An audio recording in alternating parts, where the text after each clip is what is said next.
Shalom. This is Brother Daywell, and we're continuing our discussion on defining love. Okay. Now we're going to look at the book of Psalms, chapter 18, verse 1. It's David writing this. Okay. To the chief musician, a psalm of David, the servant of Yahweh, who spoke unto Yahweh the words of this song in the day that Yahweh delivered him from the hand of all his enemies, and from the hand of Saul. And he said, I will love thee, O Yahweh, my strength. Alright, now this word love here, this is the word rakam. And it's in your Strong's Lexicon, number 7355. And it means to fondle. Okay? Now the word fondle means to handle lovingly, for those who don't know what fondle means. And this word has also been translated as mercy, pity, and compassion. Now, it's spelled Resh Chet Mem. Okay.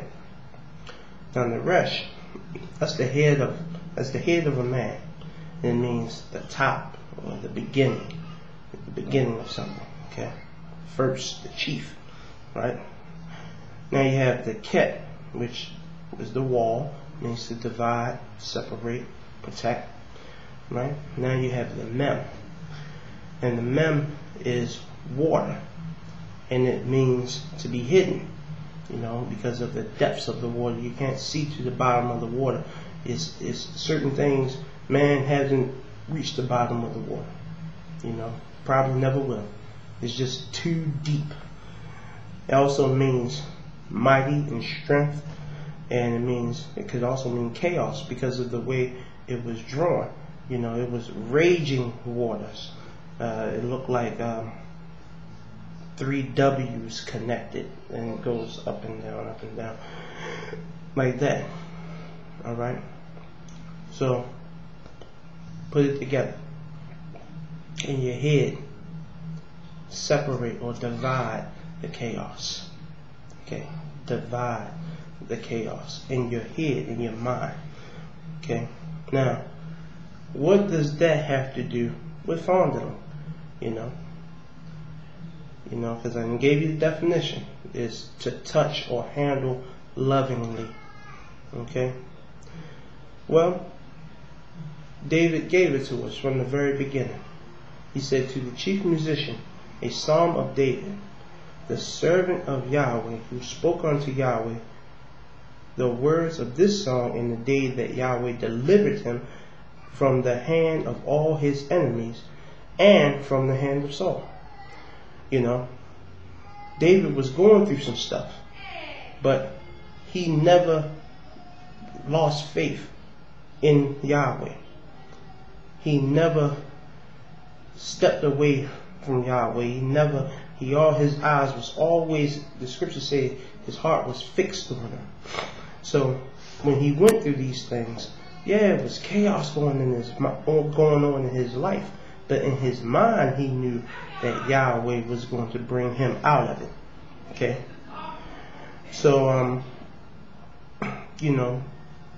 when do we usually fondle somebody? But when they're going through a tough time, somebody died, and you go to them, give them a hug. Look, it'll be okay. It'll be okay. It's going to be all right. When turmoil is going on in someone's life, that's when you handle them lovingly. So we looked at that rakam. Okay. Now let's look at another use of it. The book of Proverbs 7:18. Come, let us take our fill of love until the morning. Let us solace ourselves with loves. Now, the second loves, that's, we already discussed that, Hebrews 1:5-7, that word is ahab. Alright? But this first love, the first word love, this comes from the Hebrew 1730, and that word is dod, and it means to boil. Okay? And it's all, this word has also been defined as uncle, brother, well beloved, you know. Now, it's spelled, in this case, is that the word is actually spelled two ways. It can be spelled dalet, dalet, but in this case, it's spelled dalet, wav, dalet. Okay? Now, the dalet is a door, and it's an entrance, meaning it's an entrance to something. Okay? And you have the wav, which is a tent peg, right? And it means a connection. All right, it's an anchor, you know, and it's in the Hebrew language is actually the conjunction, the way you want to combine a thought. You know, you use the wav to combine thoughts. All right, but let's just look at the formation of these letters. You have a dalet against wav dalet. You have a door, an entrance to something, but then you have an entrance to something with a connection. All right. So, excuse me, pardon me. You know, we're going to look at the connection. We're going to look at the door. Now, John 10:1 says, "Verily, verily, I say unto you, he that entereth not by the door into the sheepfold, but cometh up some other way, that same is a thief and a robber. But he that entereth in by the door is the shepherd of the sheep." You know. So, in another passage, you know, the Messiah says, "I am the way, the truth, and the life." He also says that I am the door. You know. So he's clearly letting you know you got to come through him in order to get to the Father. I'm about to read it anyway. So Colossians 1, going back to Colossians 1:19 and 20. "For it pleased the Father that in him should all fullness dwell, and having made peace through the blood of his cross, by him to reconcile all things unto himself. By him I say, whether they be things in earth or things in heaven." So he's the one doing the reconciliation. You know, that's the connection. Through the Messiah, we get connected back to the Father, because he said himself, "None comes to the Father but by me." That's it. You can't get around that, you know.